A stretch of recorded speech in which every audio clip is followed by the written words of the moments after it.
Hi, I'm Tom at Ledgemere Heritage Farm. Those of you who've been with me for a little while may or may not recall that last summer I bought a brand new Gaspardo Maschio, and I think it's a Fiore model. It's made overseas. And little insight: if you were to buy a Frontier Sickle Mower, this is what you'd get painted green.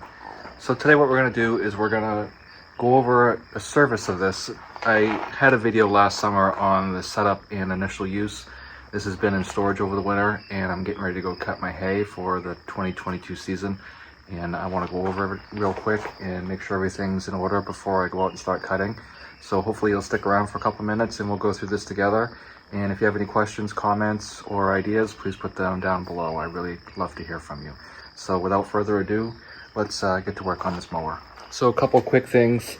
Make sure your tractor's off. You don't want to be servicing this with the motor on. You want to make sure that you've got it parked on a level surface, and you want to be really careful when you start working on the knife. Those do have a tendency to slide up and down even though the machine's off, so you really want to exercise extreme caution around that right there. So the first and most obvious thing I'm going to do here is go ahead and hit all the grease points.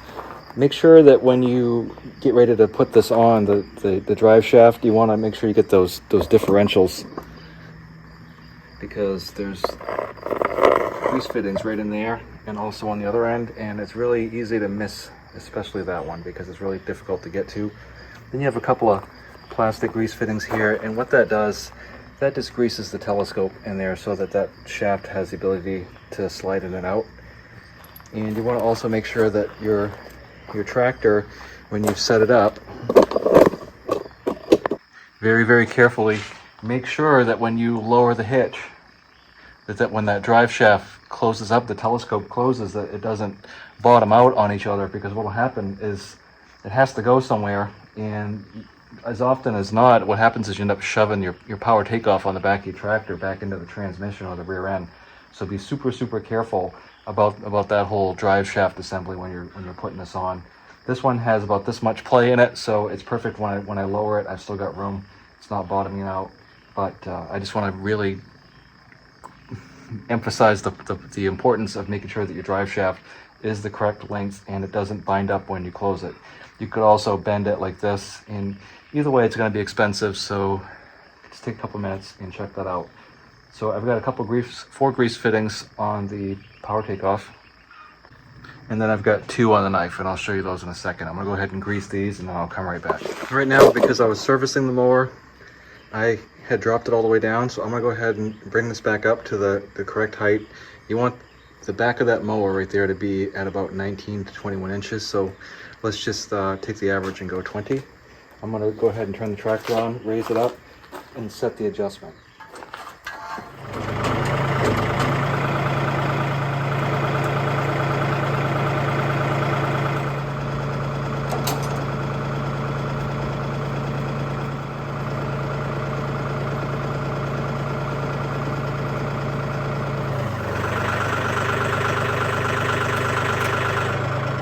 So your shield here, you can take it off when it's up or take it off when it's down. It doesn't really matter. I generally take it off when it's up when I wasn't thinking, but it comes off very easily. There's just these 2 springs that go in there, and then this pops right out. If you have rocky ground like I do, I really try to avoid the rocks at all costs, but when you've got the teeth pointed up a little bit, it acts more like a set of skis, and it gives you a little bit more liberty as far as, scooting up over the rocks is concerned. I haven't found a really good safe place to store this transport rod while the machine's in operation, so I just take it off and put it either with the tractor or in the garage or someplace where I will remember where I left it. If someone knows a good spot to store this, I'd love to have you put that in the comments down below, because I haven't seen anything, and I didn't see anything in the manual that indicated where this should go. But I don't want to buy a new one, and especially this part right here looks like it could jiggle loose, so I'm just going to take it off and put it away. I have the hydraulic fold on it that's going to keep it up anyway, and so I'm just going to put... Gaspardo sends you a toolkit with a mower, so you've got some various wrenches here.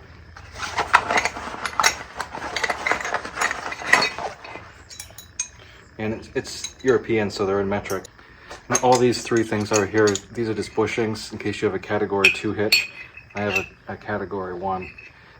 on a utility tractor here. So this would be the top length, and you've got these two for the draft lengths if you needed them. So it's always a good idea to check with your dealer before you start for the season and make sure you've got all the appropriate spare parts that you need. These right here are double endpoint sections, and I prefer these for the end of the knife. This is where it would clear the grass board on the end. And so these right here are double sections. And these tend to not clog up quite as quickly as the regular sections. And here we've got some hold downs. I've got rivets. My experience has always been that the knife sections will fall off or break before anything else, and so having some of those extra on hand is absolutely essential to prohibit interruptions in your haying. The sickle bar mower does come with a second sickle whole knife, so that's handy as well. So you've got a spare in case something happens to the original one. You've got another one to work on, but make sure you take your original one and fix that back up so that you've got a spare again. You want to make sure that these right here are shimmed out to 1 millimeter, so you should be able to get either 0.04 inches or 1 millimeter underneath each one of these. And that gives you the correct tolerance.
The last thing we're going to do with the mower before we store it is just going to take some light oil, and then we're going to run it real quick. And light oil is just anything, you know, this viscous but not heavy. You know, like you don't want to use like an 80 weight gear oil or something like that, because it doesn't flow very well. So you want something that's going to flow, and you're just going to oil all the points where the knife sections move in between the rock guards, and all that does is just really prevent rust. So spray it real quick. I like, again, this dry lube. It doesn't attract dirt and it repels water. So I'm just gonna spray it all down real quick, and then I'm gonna run it and store it until I'm ready to use it again. I appreciate everybody who watches videos, likes, comments, subscribes. I appreciate all of that very much.